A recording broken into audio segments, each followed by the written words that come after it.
कहता है मनुष्य केवल रोटी से नहीं परंतु हर एक उस वचन से जो परमेश्वर के मुख से निकलता है वो जीवित रहता है। और खुदावन की ये बड़ी योजना है, ये बड़ी इच्छा है कि मैं और आप उस जीवन को प्राप्त करें जो परमेश्वर प्रभु यीशु मसीह के वचन में मुझे और आपको मिलता है। मेरे और आपके लिए दुनिया के अंदर बहुत सारे जरूरी काम हो सकते हैं और जब तक मैं और आप इस दुनिया में हैं हमारे कामों की लिस्ट वो कम नहीं हो सकती, बल्कि प्रतिदिन उन कामों की लिस्ट जो है बढ़ती चली जाती है। मैं और आप उन बातों में से जो बहुत महत्वपूर्ण काम होते हैं या जो बड़े इंपॉर्टेंट काम है हमें करने हैं, सब कामों से हटकर हम उन कामों को करने का सबसे पहले प्रयास करते हैं। और जिन कामों को हम टाल सकते हैं या हम उनको पोस्टपोन कर सकते हैं तो हम उनको पोस्टपोन करते हैं। और हम ऐसा इसलिए करते हैं ताकि हमारे जीवन के अंदर कामों की जो इम्पोर्टेंस है हम उसको समझ पाएं और हम उसके अनुसार अपने कामों को कर सकें। और ये एक मानवीय स्वभाव है। हम में से कोई ऐसा नहीं है जो यहाँ बैठा हो जिसके जीवन पर कोई काम ना हो। यहाँ से जाने के बाद भी काम होगा और मेरे प्रिय जब रात आएगी तो भी काम होगा और उस रात के अंदर ही हम आने वाले दिन की प्लानिंग करेंगे, कल हमें क्या क्या करना होगा।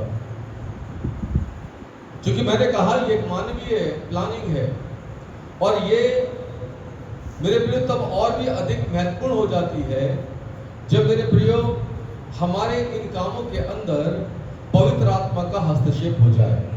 हालेलुया। जब पवित्र आत्मा मेरे और आपके ऊपर ये प्रकट करने लगे कि हमें कौन सा काम परमेश्वर के आत्मा की अगुवाई में पहले करना है, तब ये बहुत अधिक इंपॉर्टेंट हो जाता है।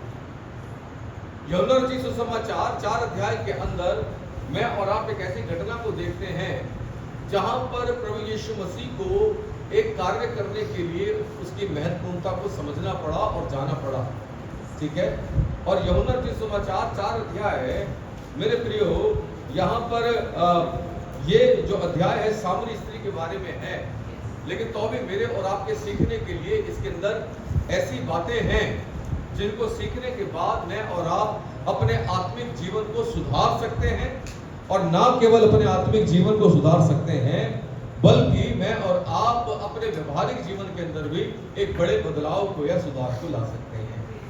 बाइबल बताती है कि प्रभु यीशु मसीह मेरे प्रियो वो अपने चेलों के साथ में था और अगर आप तीसरे अध्याय में जाते हैं तो आपको वहां पता लगता है कि यीशु मसीह के चेले वहां पर बपतिस्मा देते थे और यीशु मसीह उनके साथ था। लेकिन जब मैं और आप चौथे अध्याय में आते हैं तो वहां पर फरीसियों को मालूम पड़ा, उन्होंने सुना कि यीशु यूहन्ना से अधिक चेलों को बनाता है, यूहन्ना से अधिक चेले बनाता है और वो उन्हें बपतिस्मा देता है। दूसरा पद कहता है यद्यपि यीशु स्वयं नहीं वरन उसके चेले बपतिस्मा देते थे। यीशु मसीह बपतिस्मा नहीं देता, लेकिन यीशु मसीह के चेले उस बपतिस्मे को दिया करते थे। और मेरे प्रियो बपतिस्मा मन फिराव का एक सूचक था। बपतिस्मा शुद्ध विवेक से परमेश्वर की अधीनता में हो जाने का सूचक था। बपतिस्मा मेरे प्रियो वो बाहरी प्रकटीकरण था एक विश्वासी व्यक्ति का जिसने अपने हृदय में इस बात को ठान लिया कि अब उसके जीवन में केवल प्रभु यीशु मसीह सर्वोच्चता पे रहेंगे। वो केवल प्रभु यीशु मसीह के ऊपर विश्वास करेगा और अपने जीवन के अंदर प्रभु को महिमा देगा, आज्ञाकारिता में चलेगा। तमाम लोग इस बात को जान ले कि अब जब मैं बपतिस्मा ले रहा हूं मैंने निर्णय कर लिया है कि अब मैं केवल प्रभु यीशु मसीह के पीछे चलूंगा। हालेलुया।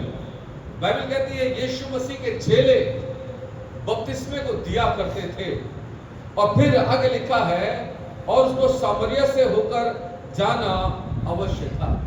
सुनिए, उसको सामरिया से होकर जाना अवश्य था। ये जो वर्ड है अवश्य, इसका मतलब यह है कि यह जरूरी था प्रभु यीशु मसीह के लिए। यह सबसे अहम काम था क्या कि वो सामरिया में से होकर जाए। उसको टाला नहीं जा सकता है। जबकि अगर मैं और आप थोड़ा सा आगे चलें तो मैं आपको दो बातें बताना चाहता हूं, और वो दो बातें ये हैं कि सामरिया जो है वो इज़राइल का दक्षिणी पार्ट था और गलील जो था वो उत्तरी भाग था। यीशु मसीह को जाना था गलील, लेकिन यीशु मसीह गलील ना जाकर उत्तर की तरफ ना जाकर के वो दक्षिण की तरफ जाता है। क्यों जाता है मेरे प्रियो? क्योंकि वहां पर उसके लिए एक महत्वपूर्ण कार्य पिता ने ठहराया और महत्वपूर्ण कार्य क्या है? महत्वपूर्ण कार्य यह है कि प्रभु यीशु मसीह उस गलील के अंदर उस सामरिया के अंदर एक विशेष व्यक्ति से मिले। और वो इंपॉर्टेंट कार्य क्या है कि यीशु मसीह जो है उस एक विशिष्ट कुएं के ऊपर जाए और वहां पर एक स्त्री से बात करे, एक कम्युनिटी के लोगों के पास जाए, उनसे बातचीत करे।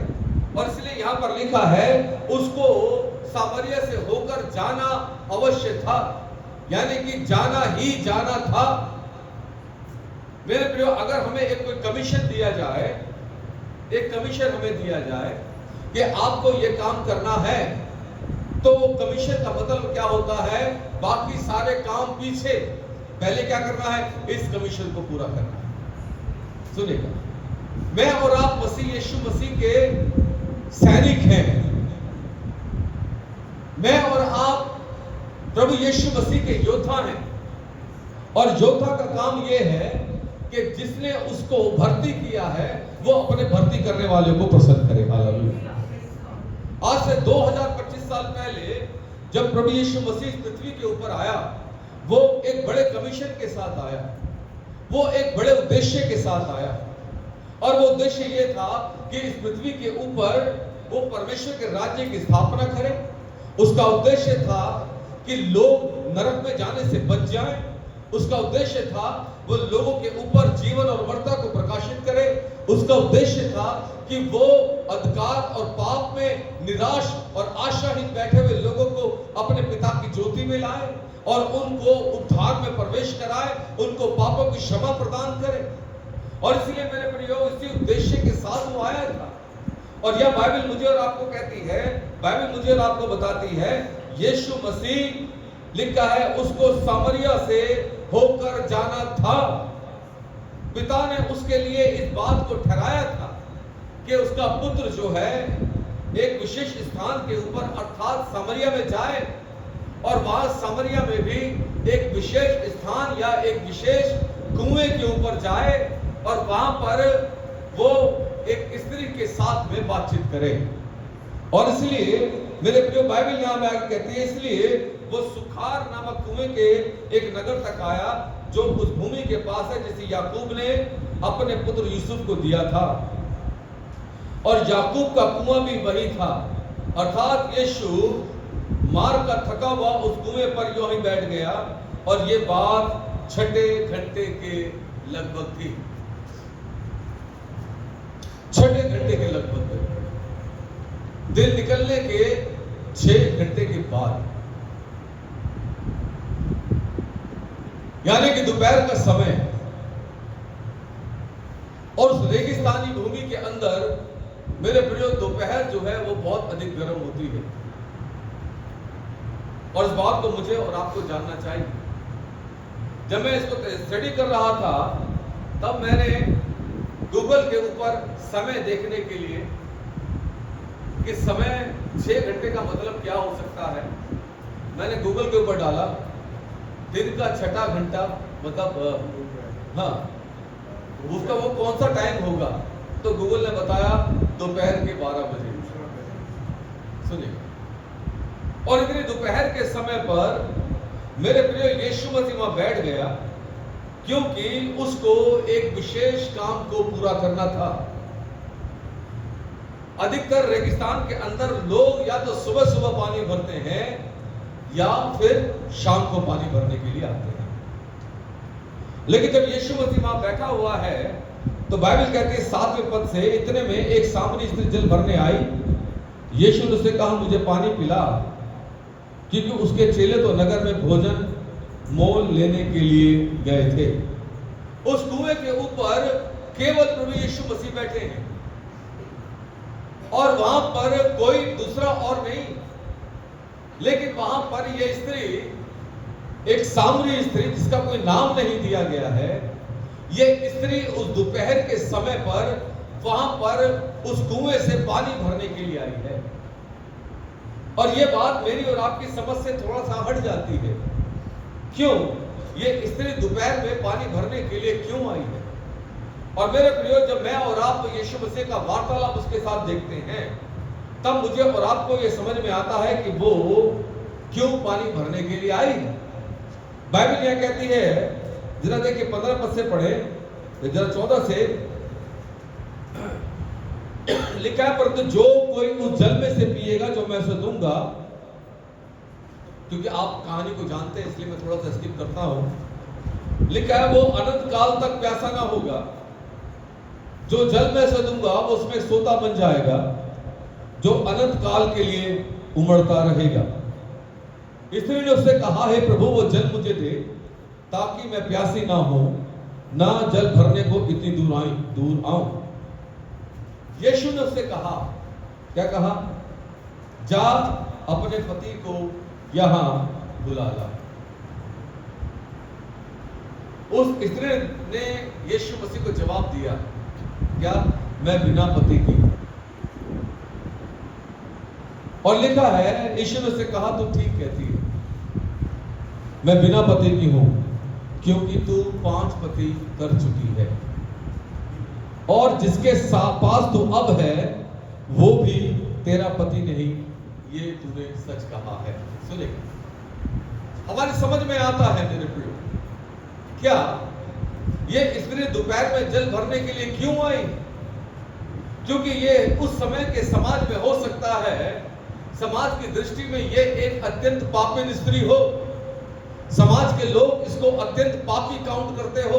अरे इसको देखो, इसने एक छोड़ा, दूसरा पकड़ा, फिर उसके बाद तीसरा और चौथा और फिर 5वां, यही काम रह गया है, और अभी जिसके साथ रहती है वो भी इसका आदमी नहीं। अरे ये तो हमारे समाज में हमारे बच्चों के ऊपर एक गलत प्रभाव डाल रही है। अरे इसका तिरस्कार करो, इसको अपने समाज में रहने मत दो। अरे ऐसे लोग पाप को बढ़ावा देते हैं, और इसलिए ये स्त्री समाज से तिरस्कृत थी। ये स्त्री, सुनेगा, इस स्त्री की समाज में कोई रिस्पेक्ट नहीं थी। इस स्त्री का समाज के अंदर कोई सम्मान नहीं था मेरे को। और याद रखिएगा, यीशु मसीह इसलिए आया ताकि जिन्होंने अपनी प्रतिष्ठा को खो दिया है वो उनको उनकी प्रतिष्ठा लौटाए। हालेलुया। यीशु मसीह इसलिए आया कि जो समाज में कुचले गए हैं और जो समाज में कुछ समझे नहीं जाते हैं, उनको वो सम्मान लौटाए, उनको फिर से मेरे प्रियो वो उस स्तर को दे जिस स्तर को उन्होंने खो दिया। और मेरे प्रियो इसलिए क्योंकि ये स्त्री समाज से तिरस्कृत थी, इसको समाज में कोई आदर नहीं था, इसलिए ये सब लोगों के जल भरने के बाद दोपहर के समय के कोई इसको ना देख पाए, ये उस सुखार नामक कुएं के पास में आती है ताकि अपने परिवार के लिए, अपने लोगों के लिए, अपने परिवार में जो इसके पति भी नहीं है, जाकर के उनके लिए जल भरे और अपने स्त्री धर्म को पूरा करे। मेरे प्रिय जरा विचार कीजिएगा, क्योंकि इस चैप्टर के अंदर एक बड़ी इंपॉर्टेंट बात है विचार करने के लिए।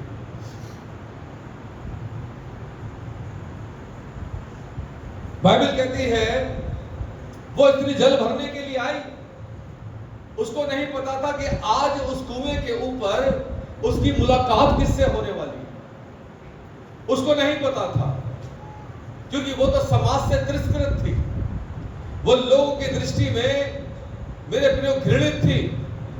लेकिन तो भी जब वो कुएं पर जल भरने के लिए आती है, प्रभु उस तिरस्कृत और घृणित स्त्री को एक ऐसा गवाह बना देते हैं कि वो पूरी कम्युनिटी को प्रभु यीशु मसीह में लाने के योग्य बन जाती है। हालेलुया।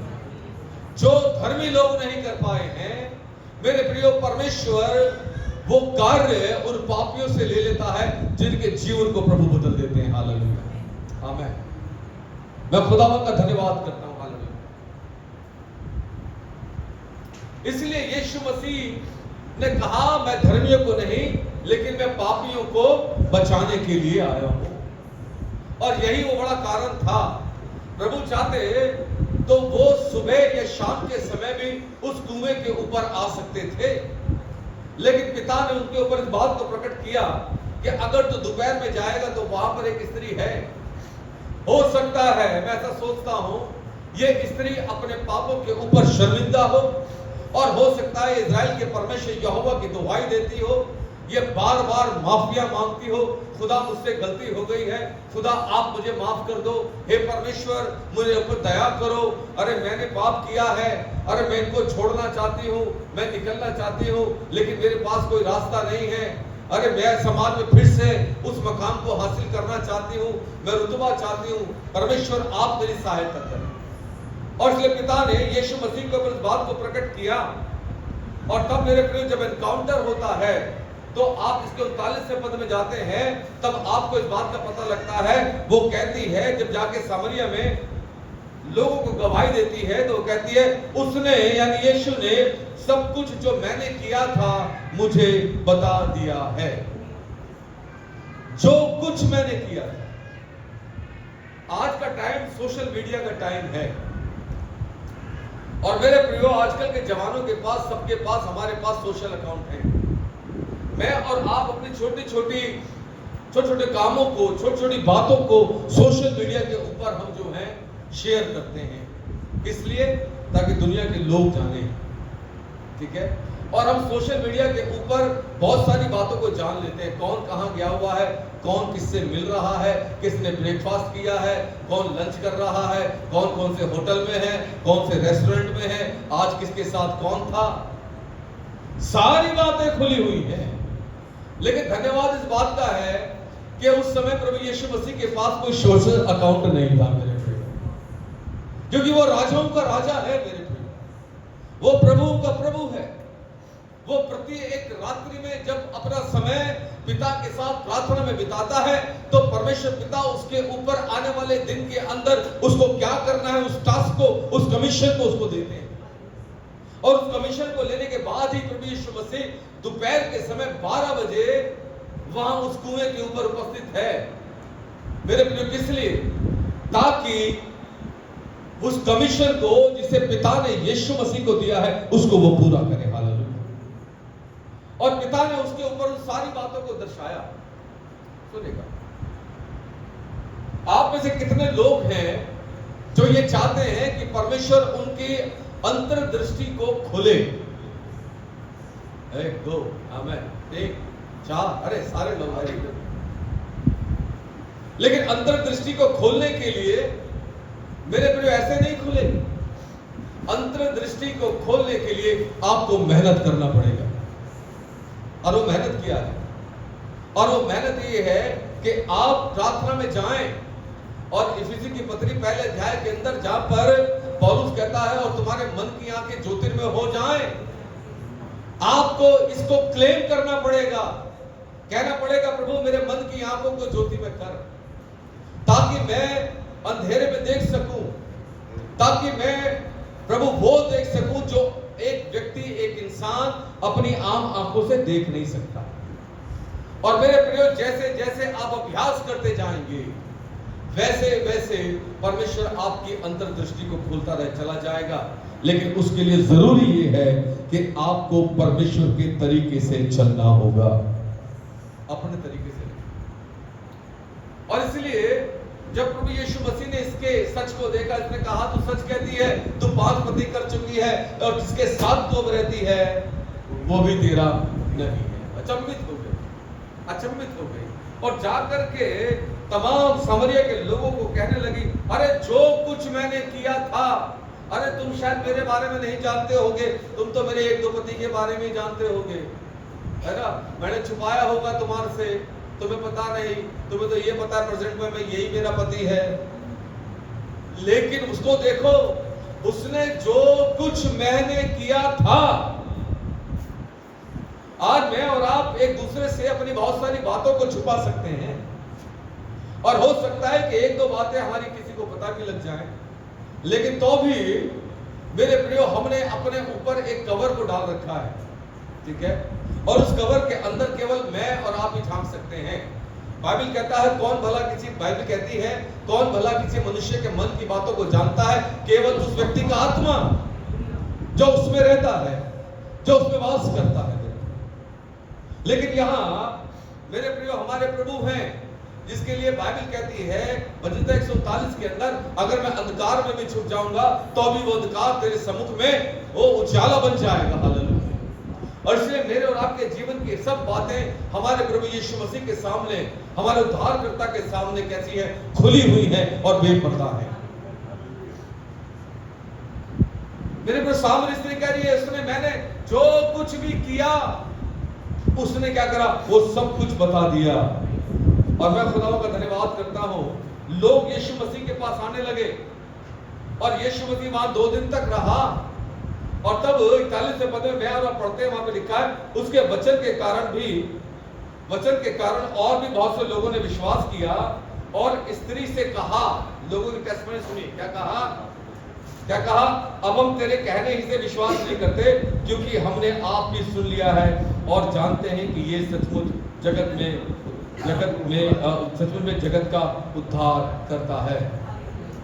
मेरे प्रियो, वे जिनके समाज में कोई वैल्यू नहीं, खुदा ने उनको चुन लिया। जब मैं इसको पढ़ता हूं तो मुझे मेरे प्रियो पहला कुरिन्थियों पहला अध्याय 26 पद मेरी जहन में जो वो कौन जाता है। खुदा ने जगत के मूर्खों को चुन लिया, निर्बलों को चुन लिया, नीचों को चुन लिया, जो है भी नहीं उनको चुन लिया, इसलिए ताकि ज्ञान वालों को क्या करते, लज्जित करते।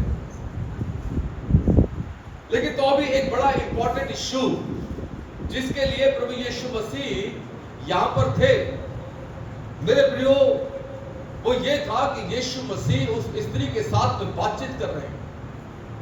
हो सकता है कि लोगों ने यीशु मसीह को उस स्त्री से बात करते हुए देखा होगा। एक ऐसी कल्पना मैं करता हूं, और वो सुन रहे होंगे, अरे ये आदमी इस औरत के साथ जो 6 पति कर चुकी है, इस कुएं पर इस दोपहर के समय में क्या बात कर रहा है। और हो सकता है कि कुछ लोगों ने प्रभु यीशु मसीह और उस स्त्री की बात को सुनने का प्रयास भी किया हो, ठीक है। 19वें पद से जब मैं और आप पढ़ते हैं तो 19वां पद कहता है, स्त्री ने उससे कहा, हे प्रभु, मुझे लगता है कि तू भविष्यवक्ता है। मैं इस बात का एहसास करती हूं कि तू कौन है, तू भविष्यवक्ता है। और तब वो कहती है, हमारे बाप दादों ने इसी पहाड़ पर आराधना की, और तुम कहते हो कि ये जगह जहां आराधना करना चाहिए यरूशलेम में है। उस स्त्री ने तुरंत टॉपिक को बदल दिया और वो अपनी कम्युनिटी के एक विशेष मुद्दे को लेकर यीशु मसीह के पास में आ गई। क्या मुद्दा है? और मुद्दा यह है, क्या हमारे बाप दादों ने इस पहाड़ पर आराधना की, और तुम कहते हो कि जहां आराधना करना चाहिए वो स्थान कहां है, यरूशलेम में। ऐसा क्यों? क्योंकि बाइबल मुझे और आपको बताती है, 9वें पद में लिखा है, क्योंकि यहूदी सामरियों के साथ किसी भी प्रकार का व्यवहार नहीं रखते थे, उनको वो छोटा समझते थे। और मेरे प्रियो, जब किसी का तिरस्कार होता है तो फिर कई बार वो करने के लिए बाध्य हो जाता है जो उसकी समझ या बुद्धि में आता है। बड़ा इंपॉर्टेंट टॉपिक जो यहां पर आता है वो है आराधना। और अगर मैं और आप यहां 19 अध्याय से पढ़ते हैं, मेरे प्रियो 19 अध्याय से पढ़ते हैं, और अगर मैं और आप इसके 24 पद तक जाते हैं तो लगभग 8 बार आराधना शब्द का प्रयोग हुआ है। 8 टाइम्स। और अगर इंग्लिश की बाइबल में आप जाएंगे तो वहां लगभग 10 बार इस शब्द का इस्तेमाल किया गया, वर्शिप वर्शिप वर्शिप, आराधना आराधना आराधना। यीशु ने उससे कहा, हे नारी मेरी बात का विश्वास कर कि वो समय आता है, सुने क्या आता है, वो समय आता है कि तुम ना तो इस पहाड़ पर पिता की आराधना करोगे, ना यरूशलेम में तुम जिसे नहीं जानते तुम उसकी आराधना करते हो, और हम जिसे जानते हैं हम उसकी आराधना करते हैं, क्योंकि उद्धार यहूदियों में से है। परंतु वो समय आता है, वरन अब भी है, जिसमें सच्चे भक्त पिता की आराधना आत्मा और सच्चाई से करेंगे। प्रभु यीशु मसीह कह रहे हैं आराधना यहां करना या आराधना करना ये विषय नहीं है। ये दुनियादारी के लोगों के लिए हो सकता है, दुनिया में रहने वाले लोगों के लिए हो सकता है, लेकिन अगर स्वर्ग की दृष्टि में देखा जाए तो परमेश्वर का वचन ये कहता है कि वो समय खुदावन लेकर आ रहा है कि जहां पर मेरे प्रियो लिखा है, जहां पर सच्चे भक्त पिता की आराधना आत्मा और सच्चाई से करेंगे। आत्मा और सच्चाई से आराधना करने के लिए मेरे प्रियो खुदावन कह रहे हैं कोई स्थान की जरूरत नहीं है, क्योंकि अगली लाइन ये कहती है, यहां लिखा हुआ है, क्योंकि पिता अपने लिए ऐसे ही आराधकों को ढूंढता है। जरा सोचिए, आसमान और जमीन का बनाने वाला मेरे प्रिय वो परमेश्वर जो इतना सामर्थी है कि अपने मुख से कहता और वो हो जाता है, वो जो पहाड़ों को अपने तुला में तोलता है, वो जो पृथ्वी भर की मट्टी को अपने नब्बों में भरता है, वो जो आकाश और पृथ्वी में प्रभुता करता है, वो जो बादलों को इधर से उधर घुमाता है और आज्ञा देता है कि उन्हें कहां पे बरसना चाहिए, वो जो बिजली को अपने हाथ में लेकर के वो गिराता है और वो निशाने के ऊपर गिरती है, वो महाप्रतापी परमेश्वर जो तारा गणों को नाम लेकर के बुलाता है और उनको आना पड़ता है, वो परमेश्वर जो इंसान की सृष्टि को जानता है, मेरे प्रियो वो जिसके लिए कुछ भी असंभव नहीं है, लेकिन बाइबल ये कहती है कि वो ऐसे आराधकों को ढूंढता है। जरा सोचिएगा, खुदा कहे अरे मुझे सच्चे आराधक चाहिए तो मिनटों में पैदा हो जाएंगे, लेकिन तो भी खुदा आराधकों को ढूंढता है। जरा स्वर्ग की दृष्टि की ओर दृष्टि कीजिए तो आप इस बात को जानेंगे कि स्वर्ग के अंदर परमेश्वर प्रभु यीशु मसीह के महासिंहासन के सामने करोड़ों स्वर्गदूत जो हैं हर समय उसकी आराधना करते हैं, उसकी महिमा करते हैं, उसको पवित्र कहते हैं, उसको धन्य कहते हैं। मेरे प्रियो हालेलुया। और इसलिए प्रभु कह रहे हैं कि वो आत्मा और सच्चाई से आराधना करने वालों को ढूंढते हैं। इस बात का दूसरा पहलू यह भी है कि कुछ लोग ऐसी भी आराधना करते हैं जो सच्चाई से परिपूर्ण नहीं है। They are worshiping untruth। वो झूठी वर्शिप करते हैं, वो झूठी आराधना करते हैं, वो दिखावे की आराधना करते हैं। और इसलिए जब प्रभु कह रहे हैं कि परमेश्वर पिता आत्मा और सच्चाई से आराधना करने वालों को ढूंढते हैं, तो इसका मतलब क्या है कि परमेश्वर की दृष्टि मेरे और आपके ऊपर लगी हुई है। मैं और आप लोग किस उद्देश्य से परमेश्वर के भवन में आते हैं और मेरे और आपके आने का यह मोटिव क्या है, परमेश्वर बेहतर तरीके से जानते हैं। क्या हम वास्तव में अपने परमेश्वर की आराधना आत्मा और सच्चाई से करने के लिए आते हैं? कितने लोग हैं जो मेरे प्रियो आराधना करने की बात तो करते हैं लेकिन वो आराधना नहीं करते हैं। कितने लोग जो हैं वो संडे को चर्च से गायब रहते हैं। मेरे प्रियो कितने लोग जो हैं वो पैसे की आराधना में लगे हैं। कितने लोग अपने रिलेशंस को बचाने के लिए, एक दूसरे को प्रसन्न करने के लिए, चाहे खुदा भले नाराज हो जाए, वो लगे हुए हैं। किस बात की आराधना?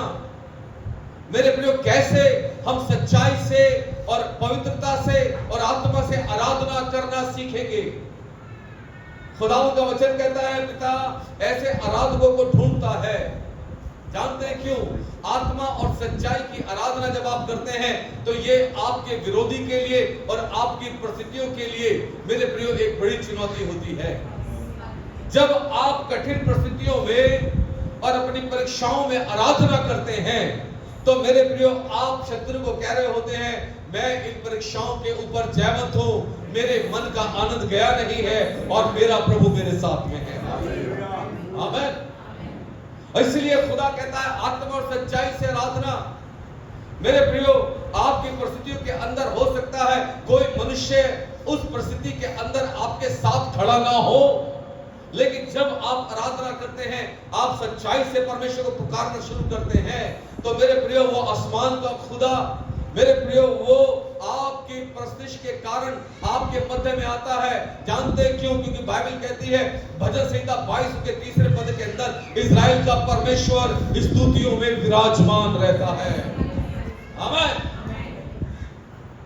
जरा कल्पना कीजिएगा, पौलुस और सिलास प्रेरितों के काम 16 अध्याय के अंदर उनको बैंतों से मारा गया है, पीटा गया है और उनको एक ऐसी उम्मत भरी कोठरी में डाल दिया गया है, उनके पैरों को काट से ठोक दिया गया है, हाथों में जंजीरें हैं और वहां उनकी मदद करने वाला कोई नहीं है। लेकिन मेरे प्रियो आज जो भजनता मैंने और आपने पढ़ा भजन 31, वो यही प्रार्थना है, सहायता के लिए प्रार्थना। और वो जानते हैं कि इस जेल के अंदर कोई और हमारी मदद करने के लिए नहीं आ सकता। वो जानते हैं कि यहां पर हमारे मनोबल को तोड़ने के लिए है कि हम यीशु मसीह के नाम का प्रचार ना करें, यीशु के नाम से बात ना करें, ये दुष्ट की युक्ति है। लेकिन खुदावन का धन्यवाद है कि उनको परमेश्वर के आत्मा ने भरा है, उभारा है और वो उस परिस्थिति के अंदर अपने परमेश्वर का भजन गाना शुरू करते हैं। हालेलुया। वो आराधना करने लगते हैं, वो परिस्थितियों को भूल जाते हैं।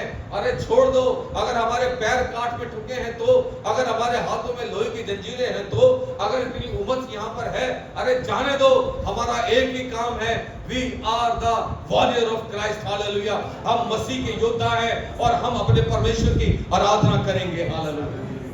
और जब वो आराधना करते हैं मेरे प्रियो, जब वो आराधना करते हैं, हालेलुया, बाइबल बताती है कि वहां परमेश्वर की उपस्थिति होती है। राजाओं का राजा उनकी स्तुति में, उनकी आराधना में अपने तख्त को लगा लेता है और जब वो अपने तख्त को लगाता है तो वहां उस जेल के अंदर अद्भुत काम हो जाता है। अगर आपके जीवन की परिस्थितियां बिगड़ी हुई हैं, अगर आपके जीवन के अंदर हालात बिगड़े हुए हैं, मैं कहूंगा आप अपने हृदय की सच्चाई से अपने परमेश्वर की आराधना करना आरंभ कीजिए। हालेलुया। आराधना केवल संतों के लिए ही नहीं है, आराधना करना केवल पवित्र लोगों के लिए ही नहीं है। आराधना करना मेरे प्रियो प्रति एक उस व्यक्ति के लिए है जो अपने परमेश्वर से प्यार करता है। हालेलुया। अपने जीवन के हालातों में आप अपने परमेश्वर की आराधना कीजिए और जैसे जैसे आप आराधना करते जाएंगे, हालेलुया, मैं आपको बताऊंगा कि आपके जीवन के अंदर वो बातें जो अभी सही नहीं हैं, गलत हैं, आराधना में बढ़ने से आपके जीवन की वो गलत बातें सही दिशा की ओर मुड़ती चली जाएंगी। हालेलुया। हालेलुया। मैंने कहा जब प्रभु कह रहे हैं समय आता है कि सच्चे भक्त आत्मा और सच्चाई से आराधना करेंगे, तो इसका मतलब यह है कि झूठे भक्त कैसे करेंगे आप अंदाजा लगा सकते हैं। और खुदा इस बात को बार बार इस्राएलियों से कहता जा रहा था। अगर आप मत्ती सुसमाचार उसका 15 अध्याय निकालेंगे दिल्ली से, उसके 8 और 9 पद को पढ़ेंगे और यशायाह नबी की किताब उसका 29 अध्याय 13 और 14 पद को पढ़ेंगे तो वहां पर एक बात को पाएंगे। देखिए क्या लिखा है, दिल्ली से इसको मिल जाए, पढ़िएगा। मत्ती रचित सुसमाचार उसका 15 अध्याय। यस, ये लोग होठों से तो क्या क्या लिखा है? मत्ती को परमेश्वर का आत्मा उभारता है और मत्ती लिखता है, वो कहता है ये लोग ये लोग ये लोग वे क्या करते हैं? ये लोग होठों से क्या कर रहे हैं? मेरा आदर करते हैं, पर उनका मन मुझसे दूर रहता है। ओ, जिनका मन परमेश्वर से दूर है वो कभी भी सच्चाई से आराधना नहीं कर सकते। खुदावंद का कलाम कह रहा है, मैं नहीं कह रहा। बाइबल कहती है ये लोग होठों से तो मेरा आदर करते हैं पर इनका मन जो है क्या है? ओ मुझसे दूर है। आगे बढ़िए। और ये व्यर्थ मेरी उपासना और ये क्या करते हैं? ये मेरी व्यर्थ उपासना करते हैं, क्योंकि मनुष्य की विधियों को क्या करते हैं? धर्मोपदेश करके ओ ये मनुष्य की विधियों को धर्म उपदेश करके सिखाते हैं। और अगर मैं और आप यशाया 29 अध्याय में जाएंगे, उसके 13 और 14 पद को पढ़ेंगे, तो यहाँ पर ऐसा लिखा है, प्रभु ने कहा, क्या कहा? ये लोग मुंह से मेरा आदर करते हुए समीप आते हैं, परंतु अपना मन मुझसे दूर रखते हैं, और जो केवल मनुष्य की आज्ञा सुनकर क्या करते हैं? मेरा। इसका मतलब क्या है? तो खुदा क्या चाहता है? खुदा चाहता है कि मैं और आप जब आराधना करने के लिए खुदा के सामने आए, अपने मन को भी खुदा के साथ लगाएं। अगर मैं और आप अपने मन को खुदा के साथ आराधना में नहीं लगा रहे हैं, तो मेरे प्रियो मैं कहूंगा फिर मैं और आप सच्ची आराधना नहीं कर पा रहे। मैं और आप बस एक रूटीन की आराधना कर रहे हैं, जो इस बात का सूचक है कि कहीं ना कहीं हम परमेश्वर का भय मान तो रहे हैं, लेकिन तो भी हमारी आराधना परमेश्वर को स्वीकार्य होगी या नहीं होगी, ये बड़ा सोचना विचारना पड़ेगा। मेरे प्रियो याद रखिएगा, एक सवाल मैं कहता हूं, एक पति और पत्नी अगर एक कमरे में हैं, तो मेरे प्रियो कोई उनके ऊपर उंगली नहीं उठा सकता है।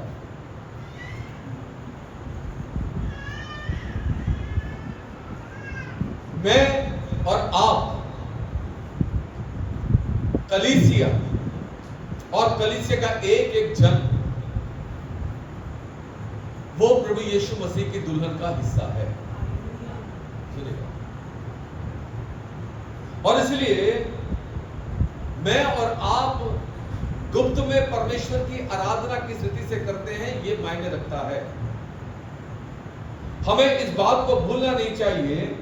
पहला कुरिन्थियों 6 अध्याय 19 पद इस बात को कहता है, क्या तुम नहीं जानते कि तुम परमेश्वर के पवित्र आत्मा का क्या हो? You are the temple of God. और चूंकि मैं और आप परमेश्वर का मंदिर हैं, तो मुझे और आपको यह समझना पड़ेगा, आराधना दो तरीके से की जा सकती है।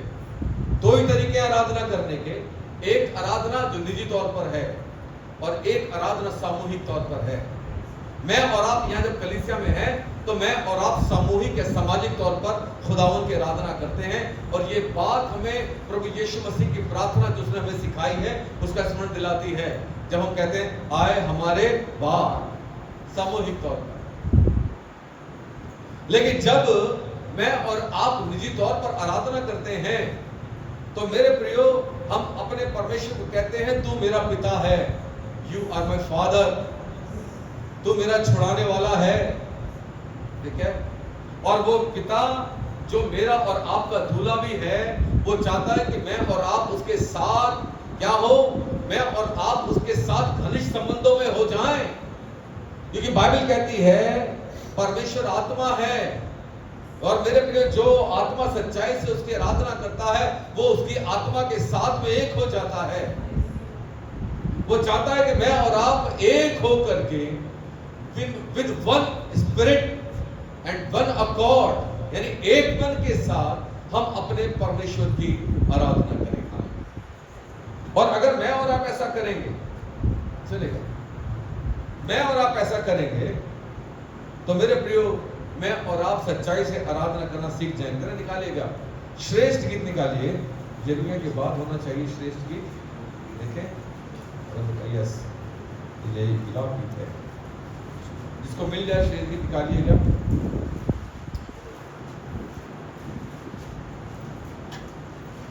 श्रेष्ठ गीत में से बहुत कम प्रचार किया जाता है, जबकि श्रेष्ठ गीत जो है एक दूल्हा और दुल्हन, एक पति और पत्नी के रिश्ते के ऊपर आधारित है। सभोपदेशक के बाद है श्रेष्ठ गीत, उसका पहला अध्याय है।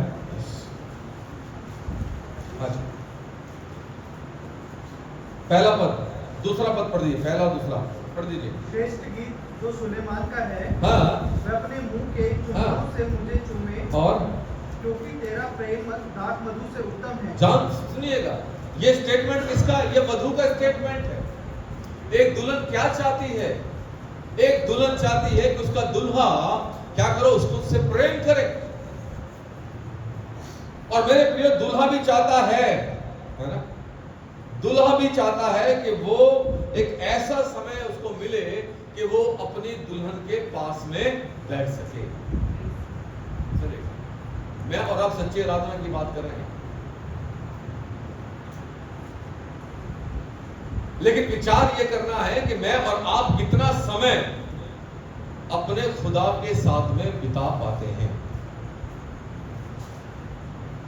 खुदावंद प्यारा, मैं ढूंढता हूं, मैं आत्मा और सच्चाई से आराधना करने वालों को ढूंढता हूं, और जब उसकी दृष्टि मेरे और आपके ऊपर आती होगी तो मेरे प्रियो को कहता होगा, मेरे बेटे मैं तुझे ढूंढता हूं कि तू कब आत्मा सच्चाई से आराधना करेगा।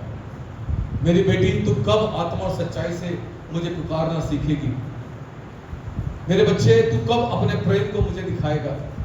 तू कब मेरे वचन की आज्ञाकारिता के साथ चलेगा। तू कब अपने दिल को उड़ेलेगा और कब तू मेरी आवाज को सुनना सीखेगा। तू कब मेरी इच्छा को पूरा करने के योग्य हो जाएगा। खुदा आत्मा और सच्चाई से आराधना करने वालों को खोजता है। जानते हैं क्यों? ताकि मेरी और आपकी स्तुति में, मेरी और आपकी आराधना में वो विराजमान हो जाए, वो अपने तख्त को लगाए। हालेलुया। शत्रु के पास, या ऐसा कहें शत्रु के सामने अगर हमारे पास कोई हथियार है तो वो आराधना है। हालेलुया। पौलुस और सिलास ने आराधना की, बंधन टूट गए मेरे प्रिय। और मैं और आप जब आप आराधना करते हैं तो मैं और आप ये बहुत चीजों से छुटकारा प्राप्त करते हैं। हालेलुया।